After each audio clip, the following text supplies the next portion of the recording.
Okay, love, this is my sloppy living room. I just cannot get motivated to clean. I just can't.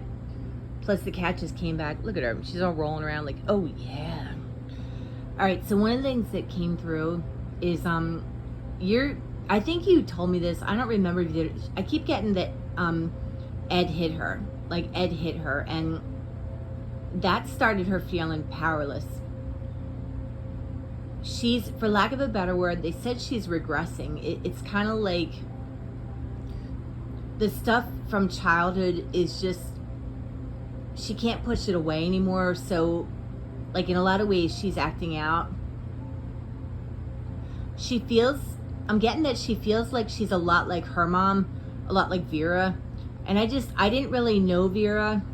But Eddie came through and because my mom had told me a story that, I'm not sure exactly what happened, if Aunt Vera had a stroke or something, but he found her like on the bathroom floor and she was unconscious and he just put her back to bed. Like, he just didn't think anything of it. And, again, I mean, like, it's kind of I remember at the time being shocked and being like, oh my God, but I'm thinking, like, if he was a drinker, or like if he was, I think Aunt Vera was very psychic. Like, I feel it very, they all were, all of them. Aunt Stella didn't quite, she said she didn't pay attention to it that much because she said she had more practical stuff. She was, oh my God, they're all coming through. Aunt Stella says, that she was worried her husband was going to cheat on her, or he did cheat on her, or they're saying she had a very combative relationship with Frank. And I don't even remember, like, he must have passed before I was born or something. I'm just not sure. But she's coming through. She said, Kim, and I keep getting Lipkin, which is ridiculous because that's like a Yiddish term and I don't ever see Aunt Stella saying stuff like that. But she's saying, cherish your time with your son,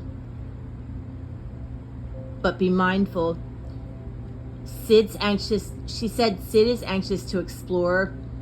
Like, I guess, she just came back and but just don't, you have a really good relationship with her. She just said, don't spaz out at her. Like, don't, because what's happening is Linda's getting triggered.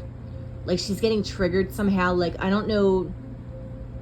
I keep hearing nursing home, like, over and over, like, nursing home, something.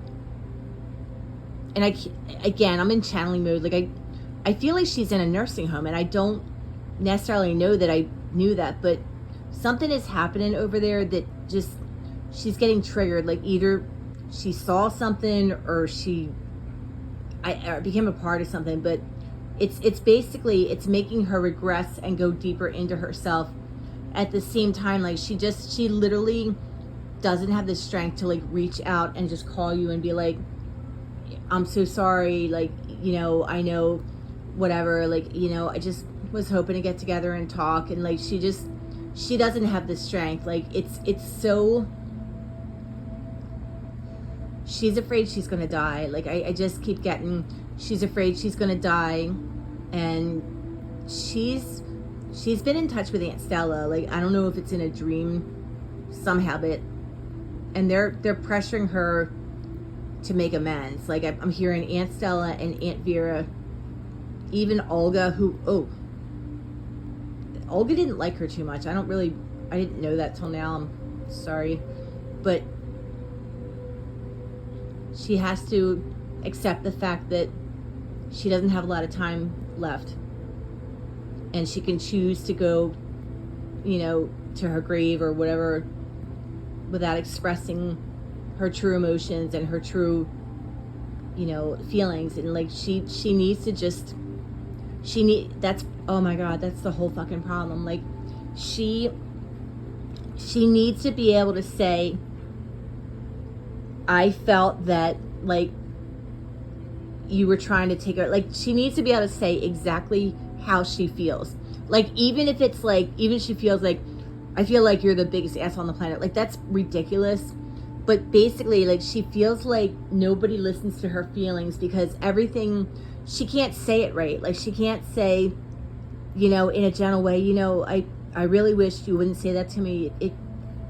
I'm sure you don't mean it, but it really hurts my feelings. Like, she can't express herself that way. Like, she's so locked into this pattern of accusing and saying shit and like kind of stirring the pot, and then she stands back and she's like, well, why aren't you reaching out to me? Like, that's the narcissism part of it. But she's learning to let herself go. That's what Aunt Stella said. Like, she said she's learning to let herself go. Like, there's just stuff that in the past, like, she's got a lot of anxiety and she would blame herself constantly, and now she's kind of like, you know what, maybe it was my fault and I'm sorry for that.